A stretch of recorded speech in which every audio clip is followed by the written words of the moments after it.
সুপ্রিয় শিক্ষার্থী বন্ধুরা, আজকের অনলাইন ক্লাসে তোমাদেরকে স্বাগতম জানাচ্ছি। শিক্ষার্থী বন্ধুরা, আমরা গত ক্লাসে বিপরীত ত্রিকোণমিতিক ফাংশন নিয়ে আলোচনা করেছিলাম। এর ধারাবাহিকতায় আজকে আমরা এই বিপরীত ত্রিকোণমিতিক ফাংশনের লেখচিত্র নিয়ে কথা বলবো। শিক্ষার্থী বন্ধুরা, তোমাদের নিশ্চয়ই মনে আছে, আমরা বলেছিলাম একটা ফাংশন তখনই বিপরীত ফাংশন বিদ্যমান থাকবে যখন এটা একসাথে 1 1 এবং 1 2 হবে। আমরা গত ক্লাসে তোমাদেরকে দেখাইছিলাম, তোমরা গত ক্লাসে দেখেছিলে এই sin x ফাংশনটা -π/2 থেকে π/2 এই সীমার মধ্যে 1 1 এবং 1 2 হয়। সেজন্য এই সীমাটাই হলো এটার মুখ্য সীমা, এবং এই সীমাতে আমরা -π/2 থেকে π/2 এই সীমার ভিতরে ফাংশনটা 1 1 1 2 হয়।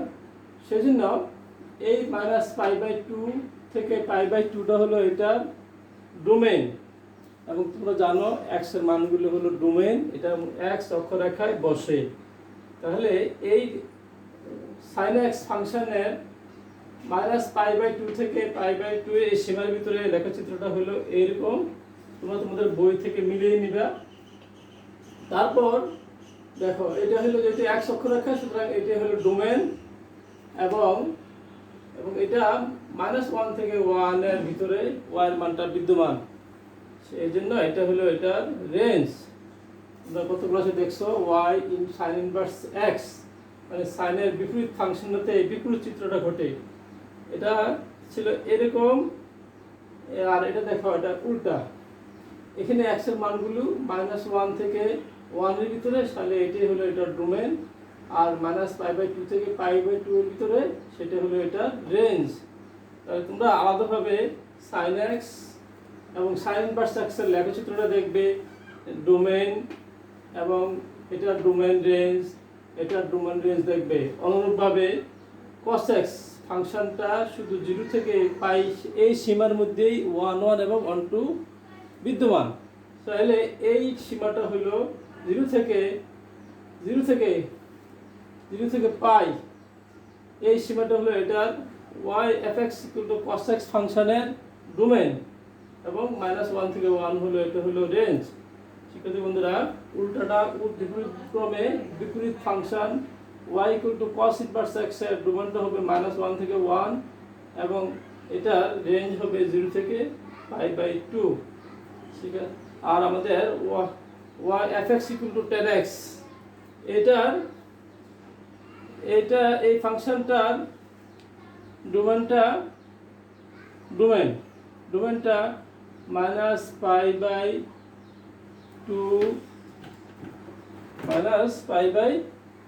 থেকে π/2। কিন্তু বন্ধুরা, তোমরা নিশ্চয়ই থার্ড ব্র্যাকেটের এই কাজটা আর এই ফার্স্ট ব্র্যাকেটের এটার সাথে পরিচিত। এটা ওপেন ইন্টারভ্যাল, এটা একটা ক্লোজ ইন্টারভ্যাল। তাহলে এই fx tan x এই ফাংশনটা লেখচিত্রটা -π/2 থেকে π/2 এর ভিতরে এইরকম আকার, এবং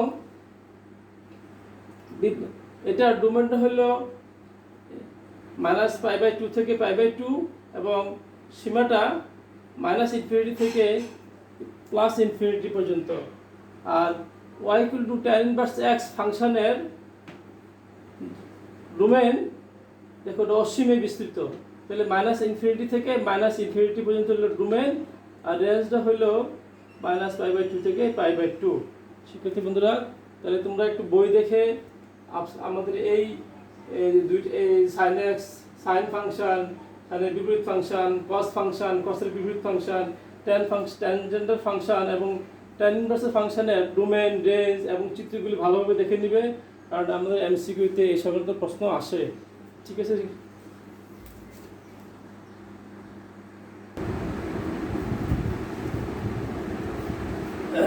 সুপ্রিয় শিক্ষার্থীরা, চলো আমরা এই অধ্যায়ের বেশ কিছু গুরুত্বপূর্ণ কয়েকটি সূত্র নিয়ে আলোচনা করি।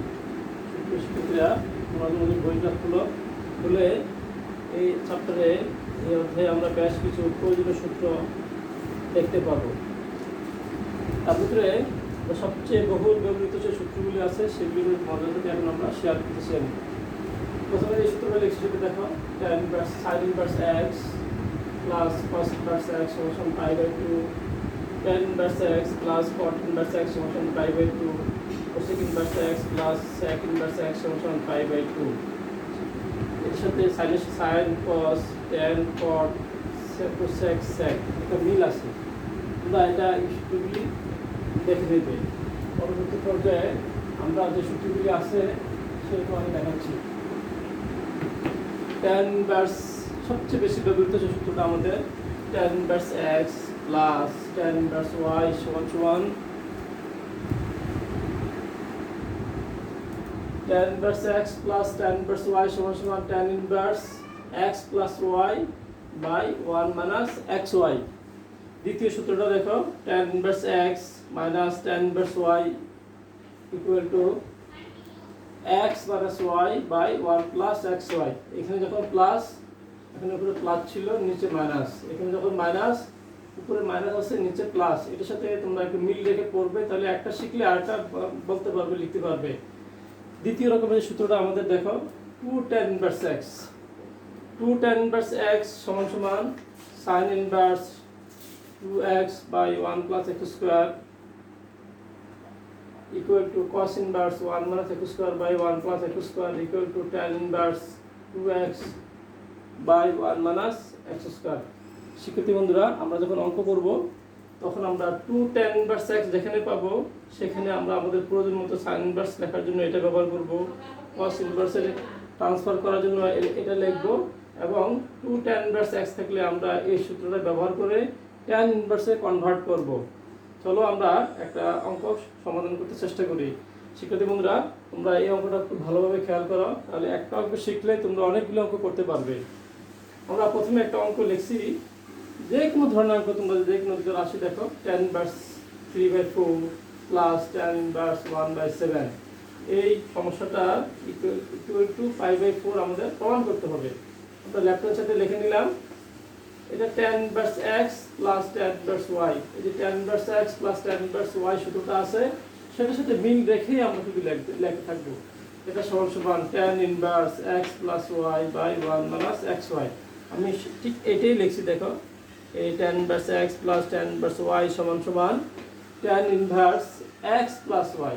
আমাদের x হলো এখানে, এটা y হলো এটা, তাহলে x plus y minus 1 by minus x into Y. শিক্ষার্থী বন্ধুরা, উপরের অংশটা সমাধান ক্যালকুলেশন করলে আসবে 25/28, নিচের অংশটা ক্যালকুলেশন করলে আসবে 25/28। এটা কীভাবে? 4 7 28, 28 বিয়োগ 3 সমান 25, আর নিচে 4 7 28, 4 7 28, আর এটাকে এটাতে ভাগ দিলে আসবে 1। শিক্ষার্থী বন্ধুরা, তোমরা জানো tan π/2 এর মান 1, তাহলে tan ইনভার্স 1 সমান π/4, তাহলে আমাদের left hand side equal to right hand side.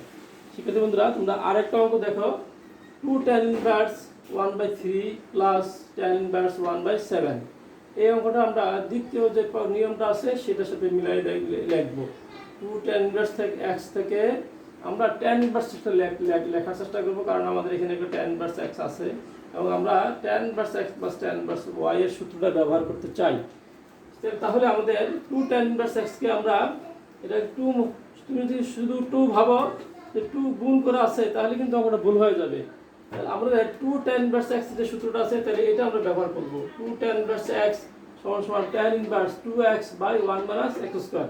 তাহলে আমরা লিখছি, দেখো 2 tan ইনভার্স x সমান tan inverse 2x divided by 1 minus x square মানে 1/9, আর এখানে tan ইনভার্স 1/7টা রয়ে গেছে। এই অংশটা ক্যালকুলেশন করলে আসবে 2/3, আর এটা আসবে 8/9। আমি 2/3 আর 8/9 ক্যালকুলেশন করে দেখছি, এটা আসবে 3/4। তাহলে এই অংশটা থেকে হিসাব করলে আসবে tan ইনভার্স 3/4, আর এখানে আছে 1/7। তাহলে এটা অঙ্কটা আগের মতো হয়ে গেল, tan inverse x plus tan inverse y। tan inverse x plus tan inverse y সূত্রটা ইতিমধ্যে আমি তোমাদেরকে এই অঙ্কটা বাকিটা করে দেখিয়েছি। শিক্ষার্থী বন্ধুরা, তাহলে আমাদের মূল কাজ হলো, প্রথম কাজ হলো tan inverse x plus tan inverse y এর এবং tan inverse x plus tan inverse y এর সূত্র দুটি ভালোভাবে রপ্ত করা। তারপর আমরা পাশাপাশি 2 tan ইনভার্স x এর এই যে সূত্রটা আছে এটাও ভালোভাবে আমরা মুখস্থ করে নিব এবং প্র্যাকটিস করে নিব। তারপর অঙ্ক করার সময় প্র্যাকটিস করব। প্রথমে সহজ অঙ্কগুলি করব, যদি কখন মানের চিহ্ন আসে তাহলে আমরা দ্বিতীয় সূত্রটা ব্যবহার করব। তিনটা টার্ম আসলে প্রথম দুইটা যোগ করে নিব, পরে যোগফলের সাথে তৃতীয়টা যোগ করে নেব। যদি আমরা কাজ করতে গেলে দেখব 2 tan ইনভার্স x এর জায়গায় অনেক জায়গায় 4 আছে, 4 থাকলে আমরা প্রথমে 2 × 2 tan ইনভার্স x লিখে এই সূত্রটা ভাঙবো, আবার 2 tan ইনভার্স x এর সূত্রটা ভাঙবো, দুইবার সূত্রটা ভাঙতে হবে, তারপর অঙ্কটা রেজাল্ট আসবে। তো শিক্ষার্থী বন্ধুরা, তোমরা বাসায় চেষ্টা করে দেখবে এবং কোনো কিছু বুঝতে না পারলে কমেন্ট বক্সে লিখবে অথবা সরাসরি ফোনে যোগাযোগ করবে। আজ এই পর্যন্তই, আল্লাহ হাফেজ।